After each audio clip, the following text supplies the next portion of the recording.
Bago ang lahat, maraming salamat po sa mga vloggers na nagpunta dito. Thank you po. Saludo sa inyo. Thank you, thank you. Nananawagan po ako kay ating ating butihing Mayora Amy Calixto. Ma'am,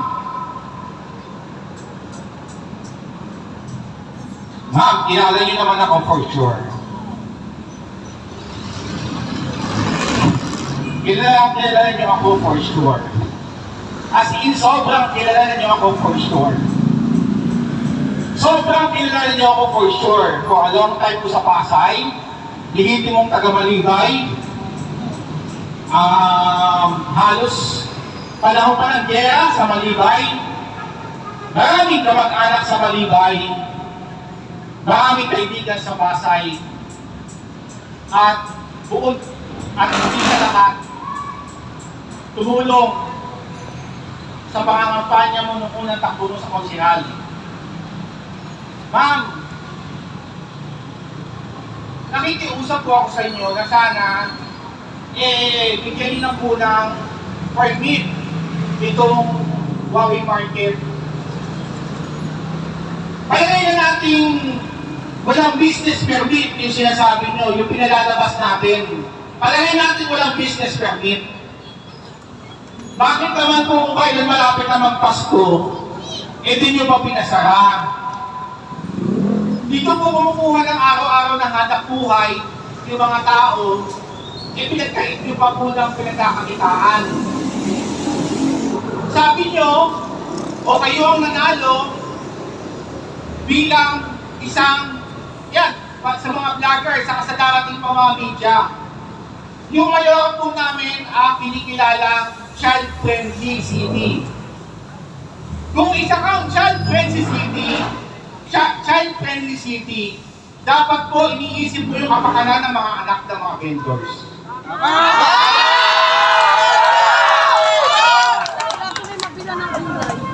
Dapat po iniisip mo yung mga maliliit na bata na kailangan ng pera, baon, araw-araw. Naisip mo ba yun? Mayora, huwag na natin itong paabutin na pati ABS-CBN, may kakilala tayo doon at alam mo yan, GMA7, pumunta pa dito para interviewin ulit ang mga vendors. Ako na po mismo humaharap bilang tulong sa inyo na wag na po natin itong palawagin, at pati yung mainstream media ay pumunta po dito. Hindi po makatao yung ginawa po ninyo sa mga vendors. Bakit po ba? Kasi po sa tagal-tagal na panahon na tumatakbo yung Huawei Market, meron pa po ako mga kapitbahay, katulad ng mga malengke. Kung kailan po nakalaban kayo ni Huawei Manguera, bilang mayor, naglaban kayo, yun yung po pinasara itong Huawei Market. Bakit po na taon na after election, kung kailan magpapasko, sa kanyo po pinasara yung Huawei Market? Sa mga nakapaligid ng mga vendors dito, sa buong Libertad, sa buong Pasay, maaaring yung iba may natutuwa dyan. Ay, salamat! Nagsarado ko yung market para bibili sa amin. Tama!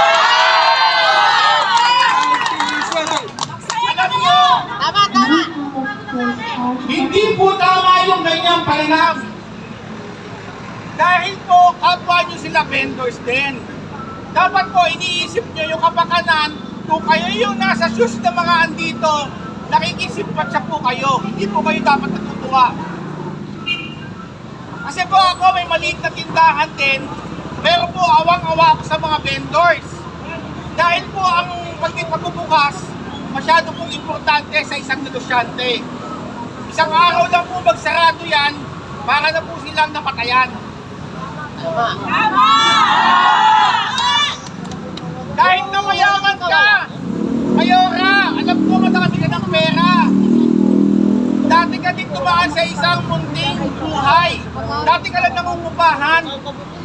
Sana naman naisip mo yung dati na walang-wala ka din, na nagbabayad ng upa. Bakit? Kasi iniisip mo yung pambayad ng upa sa bahay mo. Ngayon, meron ka na pong mansyon. Yung dito po, yung iba dito, mga nangungupahan pa lang. Ano sasabihin nila sa mga may-ari ng upa sa kanila kung nangungupahan sila, wala silang pambayad? Saka ito po, napansin ko, yung pinaskin nyo rito, closure. Dapat po yan may violation na kalagay. May article.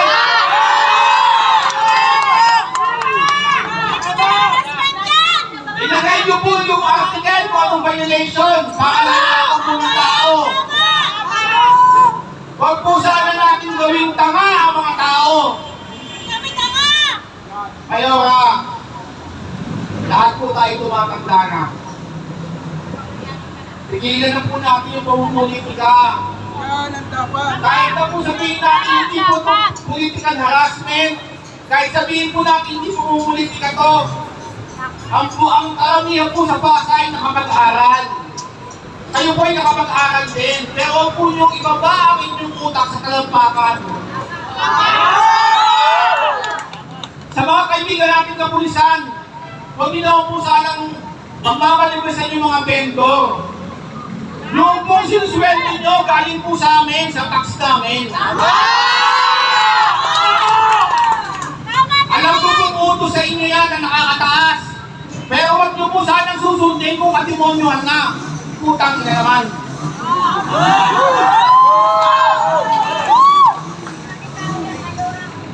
Ako, galang na galang ako sa mga pulisan kasi marami kong pulyan dyan, marami tayong kabulat dyan. Pero yung nababanta ako na parang hinaharangan nyo yung daanan nila, mali-mali po yan. Mga sir, mali-mali po yan. Sa mga konsihal, ang dami-dami nyo dyan ako po, ano na ginagawa ninyo?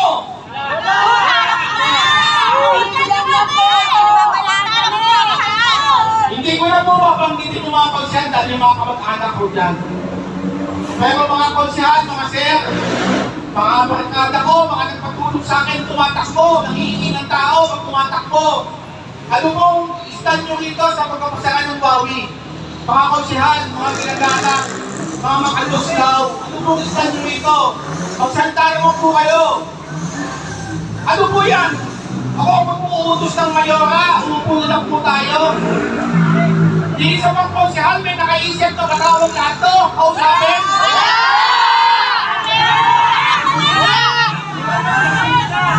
Mga konsihal, nagtabi-tabi kayo dyan. Kami ang humingi ng tulong. Adin po kayo dyan, di isa wala man na nakaisip. Ano po yan? Pinapakita nyo lang ba mga konsihal na dahil ang mayoran natin daw ay nang bebengga, takutin kayong pumalik sa mga vendor. Tapos pagka-eleksyon ano, lahat po kakamayan nyo, lahat po puntahan nyo.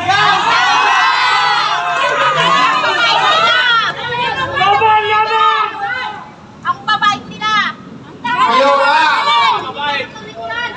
ang mga konsihal, nakita may okasyon, may mga posisyon, makikita kayo sa mga simbahan, lahat na sinasalihan, sayo ng Santo Niño, lahat na, punas ng Birhen, punas dito. Ang tanong ko, yan bang ginagawa nyo gusto ng Diyos? Iyahamag ko kayo!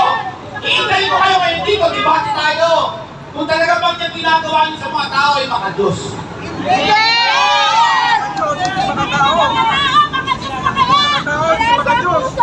Muli, sa dami-dami niyo po dyan, tulungan niyo naman po sana itong Wawi Market. Anim kayong konsihal, di isa, nagtatahimik, di isa wala nagsasalita.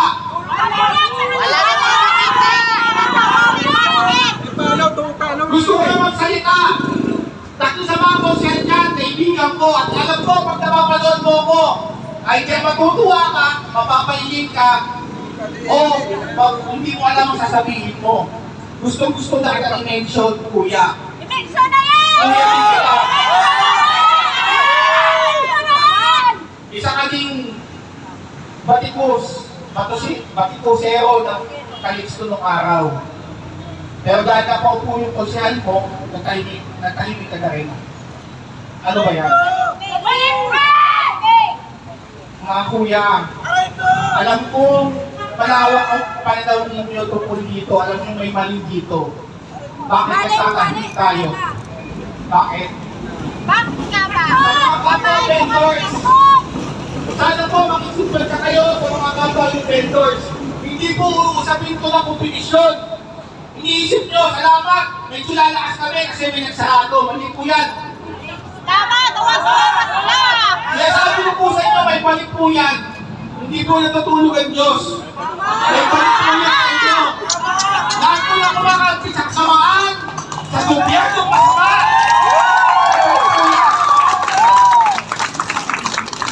Sa mga vendors, hindi ko alam kung gaano kayo tatagal dito, gaano katagal ito pagsasaran nyo. Pero kapit lang, kay Diyos po, kapit lang. Tama! May joke! Huwag ko po iisipin, isa sa inisip ko, na kaya kung tukinan to, para yumuko kayo sa masamang nila. Huwag po kayong yuyuko.